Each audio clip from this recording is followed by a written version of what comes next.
Start in our courts, and Flavio Hlabangwane has been sentenced to life in prison for premeditated murder. He confessed to and was found guilty of killing and mutilating his cousin and lover, Tshepang Pitse. The 23-year-old's body parts, or some of them, found in Hlabangwane's fridge in Protea Glen in Soweto. Let's bring in our reporter Heidi Giokos for all the news. Heidi, this is one of those horrific murders that we have been following in the media. What was Flavio Hlabangwane's reaction when he was sentenced today, and what exactly was his sentence? Yes, so let's start with the reaction, Sally. I think we saw a very emotional Flavio when judgment was handed down. So whether or not he was going to be found guilty of all three counts. The counts he was facing was premeditated murder, defeating the ends of justice, and violating a corpse. He was extremely emotional. But today, during sentencing, it's almost as though he expected to get a life sentence. He has received a life sentence for the premeditated murder of Tshepang Pitse, as well as defeating the ends of justice, 10 years and 15 years for violating a corpse. This story is horrific and very gruesome, because what we do know is that Tshepang and Flavio were in a relationship. It seems as though it was quite a volatile and abusive relationship. We do know that they were in the process of separating, but they are also cousins, so they are also family.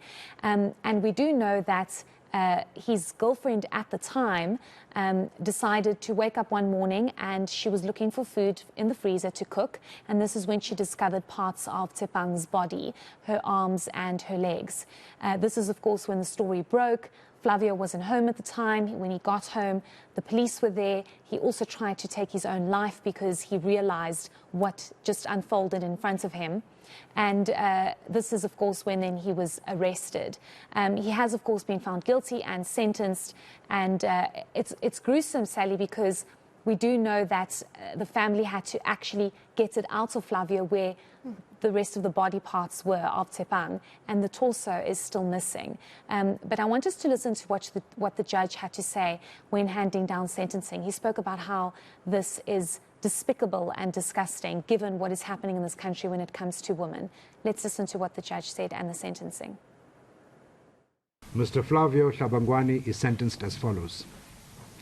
On count 1, murder read with the provisions of Section 51, subsection 1 of the Criminal Law Amendment Act 105 of 1997, sir, you are sentenced to life imprisonment. On count number 2, defeating or obstructing the course of justice, you are sentenced to 10 years imprisonment. On count number 3, the conviction of violating a corpse, you are sentenced to 15 years imprisonment.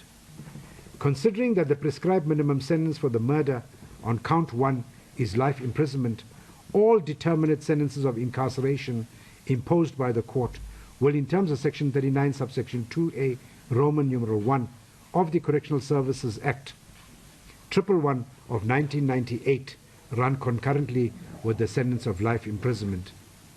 The accused is effectively sentenced to life imprisonment. Further, the accused is ordered to participate in long-term psychotherapy with a focus on behavior, anger management, substance use, and insight-orientated interventions offered by the Department of Correctional Services, and that he further participates in other appropriate programs or courses offered by the Department of Correctional Services. It is just the most horrific story. Heidi, you were telling me that both Tshepang and Flavio, professionals, young professionals. He was an actuarial scientist, he's 28. She was, what, fourth year medicine? I can only imagine how the family, which of course, as you say, they were cousins, so is also Flavio's family, though not direct family, how they must be feeling. They are really angry, Sally, and one can only imagine how difficult this is for them. We got a chance to speak to Tshepang's uncle, who has been the family spokesperson, because one can understand how difficult it is for her immediate family to speak. But what the uncle has expressed is that they do welcome the life sentence that Flavio has received, but at the end of the day, it's not going to bring Tshepang's life back. I think what's even more difficult for the family is that they believe Flavio has shown no remorse.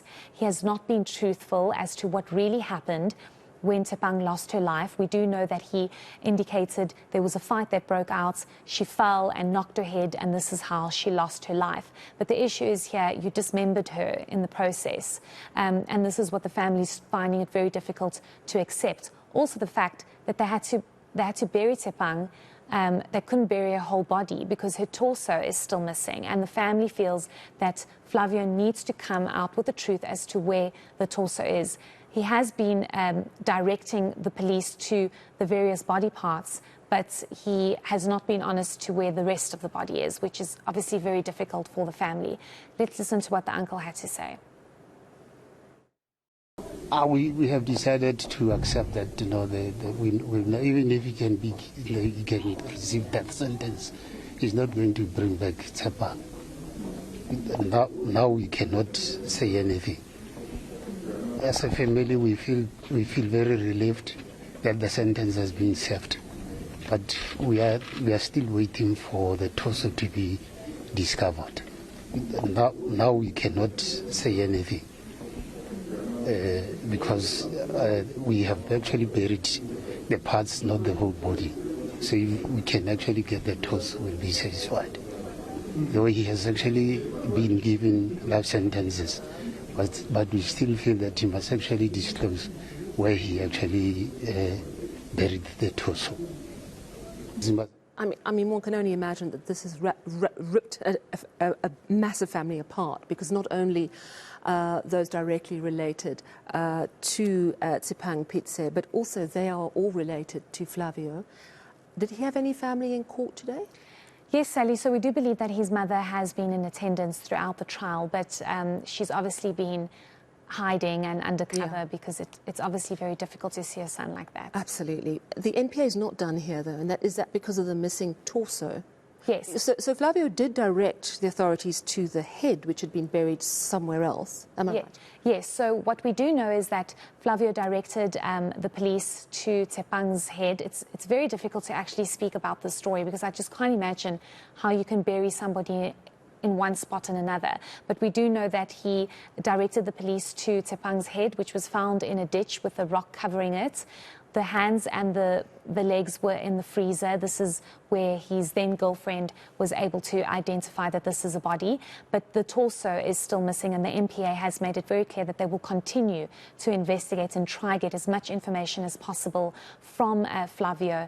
And they will, of course, not neglect the family. This is what the NPA has indicated. If they get any information, if the NPA gets any information, they will be able to find a way to bring some closure to the family. Yeah, absolutely. After such a brutal dismemberment, the least you can hope for is at least you can bury that person. Yeah. Heidi, a gruesome story, but at least justice has been done today. That hopefully is some tiny comfort to this devastated family. Heidi Giokos, our reporter, covering that story for us today.